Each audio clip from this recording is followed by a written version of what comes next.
ठीक है जी। और मॉनेटरी पॉलिसी के अंदर है बैंक रेट।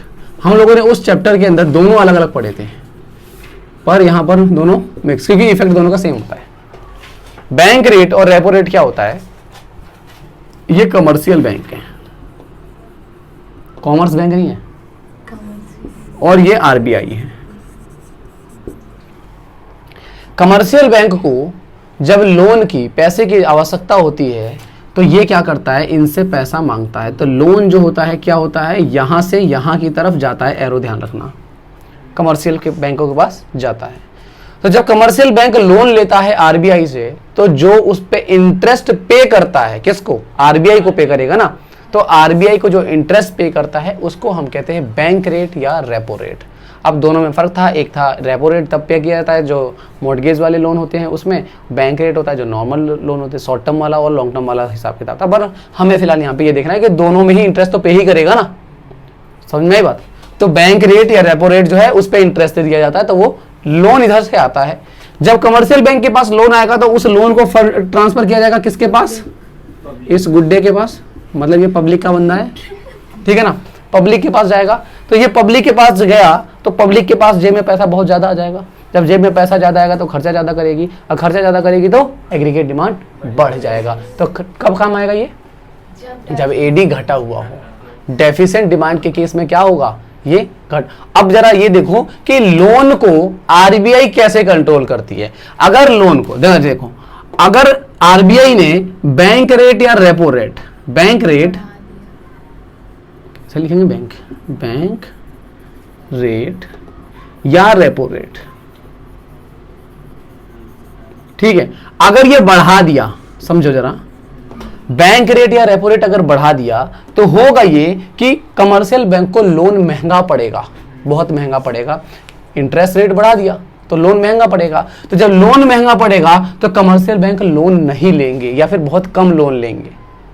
जब नहीं लेंगे लोन तो मार्केट में लोन पहुंचेगा नहीं पब्लिक को लोन, क्योंकि ऑब्वियस सी बात है जब इनको रेट महंगा पड़ रहा है तो ये भी तो पब्लिक से महंगा रेट लेंगे, तो पब्लिक भी लोन नहीं लेगी। और जब पब्लिक लोन नहीं लेगी तो पब्लिक के पास पैसा नहीं आएगा, अब परचेजिंग पावर डाउन हो जाएगी।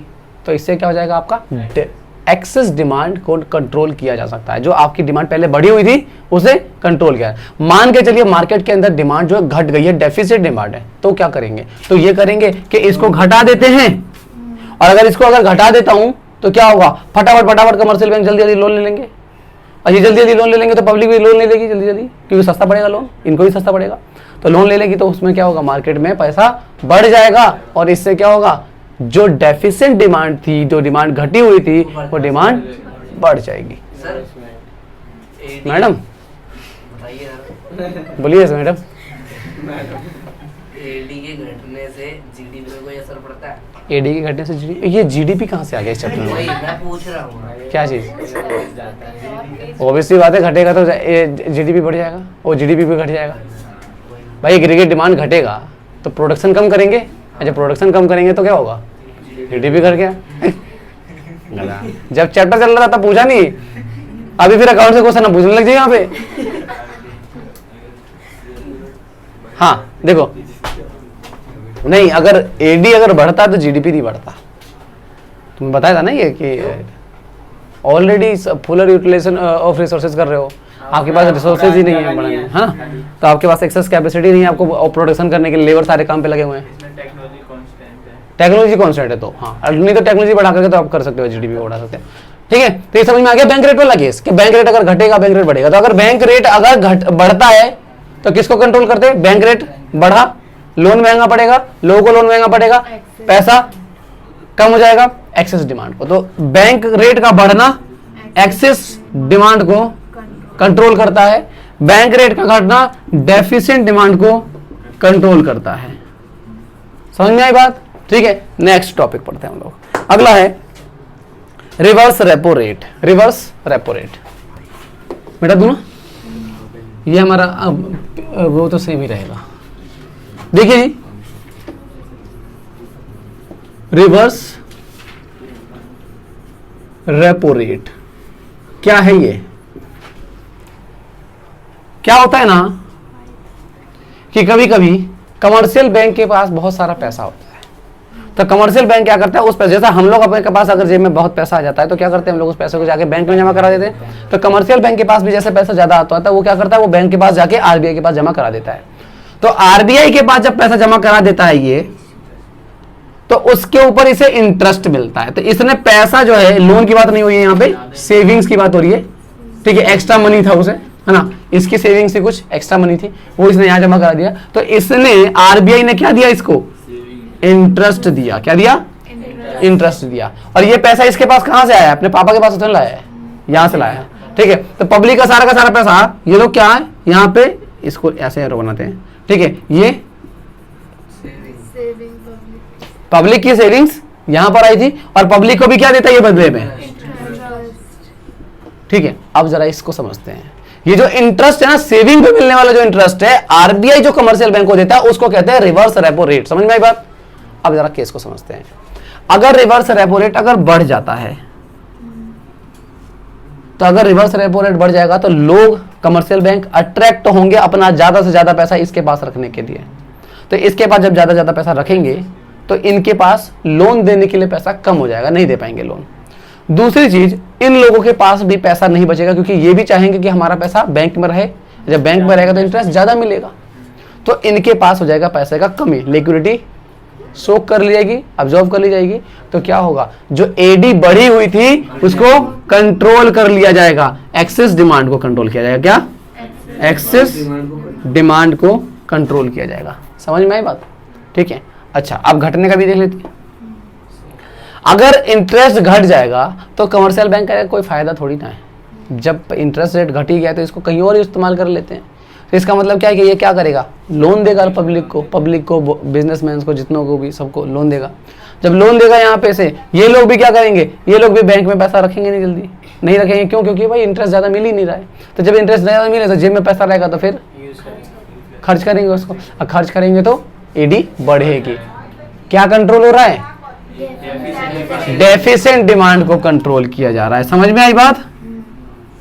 ओपन मार्केट ऑपरेशन क्या होता है कि कुछ ऐसी सिक्योरिटीज गवर्नमेंट की होती है, जो गवर्नमेंट की सिक्योरिटीज आरबीआई सेल परचेज करता है। आपको अगर कोई मतलब गवर्नमेंट के शेयर में पैसे लगाने तो आप क्या करोगे, सीधे आरबीआई से कॉन्टेक्ट करो कि आरबीआई से शेयर परचेज कर सकते हो। बैंक भी खरीदता है, इंडिविजुअल लोग भी खरीदते हैं, कंपनियां भी खरीदती है, तो पैसे इन्वेस्ट किए जा सकते हैं। तो इसका भी इस्तेमाल ऐसे कर सकते हो आप कि अगर मान के चलिए आरबीआई की जो सिक्योरिटीज है वो अगर डिस्काउंट पे बेची जाने लगी तो लोगों को फायदा होगा, लोग जल्दी आके खरीदेंगे, लोगों के पास से पैसा जाकर के वहां चले जाएगा, लिक्विडिटी जो है वो सोक हो जाएगी, और फिर जो क्या हो जाएगा, एक्सेस डिमांड जो थी वो ठीक हो जाएगी, ठीक है। बट अगर यही सिचुएशन ऐसी होगी कि अगर डिमांड अगर बढ़ी हुई है, सॉरी डेफिसिएंट डिमांड है और उसको बढ़ानी है, तो क्या करना पड़ेगा, वो जो मार्केट की जो सिक्योरिटीज थी उनको पैसे वापस करना शुरू कर देंगे हम, ठीक है ना। गवर्नमेंट पब्लिक के पास वो सिक्योरिटीज पड़ी हुई है, उनसे वापस लो और उनके पैसे वापस करना शुरू कर दो, ठीक है जी। नेक्स्ट है आपका CRR, कैश रिजर्व रेशियो। क्या है जी, बताया था आपको कि कुछ ऐसा हिस्सा होता है बैंक के पास जो फंड पड़ा हुआ है, उसका कुछ पैसा जो है आरबीआई के पास रखना पड़ता है। तो आरबीआई जो है अगर उसको CRR का रेट अगर बढ़ा दे, तो पहले मान के चलिए 10% था और इसको बढ़ा करके 20% कर दिया गया, ठीक है। तो 20% अगर कर देते हो तो क्या होगा कि बैंक को ज्यादा पैसा अपना वहां पे रखना पड़ेगा आरबीआई के पास। तो जब ज्यादा पैसा आरबीआई के पास रखेगा तो क्या होगा, लोन कम दे पाओगे। जब लोन कम दे पाओगे तो मार्केट में पैसा कम पहुंचेगा, मार्केट में पैसा कम पहुंचेगा तो क्या कंट्रोल होगा, एक्सेस डिमांड कंट्रोल हो जाएगा। समझ में आई बात, चीजें क्लियर हो जानी चाहिए। नंबर ऐसे क्वेश्चन ऐसे पूछा जाता है कि अगर आरबीआई का मॉनेटरी एक्सेस डिमांड है तो एक्सेस डिमांड को कंट्रोल करने के लिए आरबीआई पे क्या करना पड़ेगा, इंक्रीज डिक्रीज इस तरीके से, या आरबीआई रेपो रेट को बढ़ा देते हैं तो क्या कहते हैं मार्केट इकोनॉमी के ऊपर क्या असर पड़ेगा, इस तरीके से चीजें पूछे जाते हैं 1 नंबर 2 नंबर पे। नेक्स्ट है हमारा CRR is rise to lower, बता दिया आपको, ठीक है। SLR के बारे में, स्टैट्यूटरी लिक्विडिटी रेशियो, मतलब अपने पास कुछ पैसा रिजर्व फंड में रखा जाता है ताकि वो उससे जो है अपने डे टू डे कस्टमर जो आते हैं बैंक के पास पैसे निकालने के लिए उनको मीटअप किया जा सके, उनको जो है पैसे पूरे किए जा सके, ठीक है। तो अगर वो अगर रेशो अगर बढ़ा दिया जाता है तो क्या करना पड़ेगा, फिर आपके पास ज्यादा पैसा रखना पड़ेगा। जब ज्यादा पैसा रखना पड़ेगा तो वो पैसा आप लोन के फॉर्म में नहीं दे पाओगे किसी को, तो फिर से क्या हो जाएगा, मार्केट में एक्सेस डिमांड कंट्रोल हो जाएगा, ठीक है। SLR भी, ये सारे के सारे पॉइंट जो है मैंने बैंकिंग के टाइम पे क्लियर से कराए थे, ठीक है।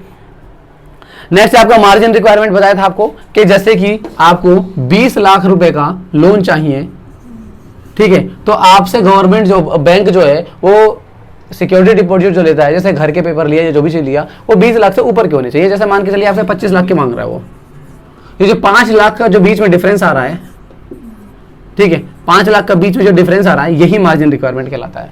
तो अगर मार्जिन रिक्वायरमेंट अगर बढ़ा देते हैं, मार्जिन रिक्वायरमेंट बढ़ा देते हैं, तो क्या होगा, लोग जल्दी लोन नहीं ले पाएंगे, कम लोन ले पाएंगे, क्योंकि उनके पास ज्यादा मार्जिन वाला प्रॉपर्टी नहीं होगा, तो लोन कम ले पाएंगे, तो एग्रीगेट एक्सेस डिमांड को जो है वो कंट्रोल किया जा सकता है। यही अगर मार्जिन रिक्वायरमेंट को कम कर देते हैं, जैसे मान के चलिए 10 लाख रुपए का कर दे, वो 1 लाख का कम कर देते हैं, तो ज्यादा से ज्यादा लोन लेंगे। अगर बढ़ाएंगे तो अबे कर कौन रहेगा?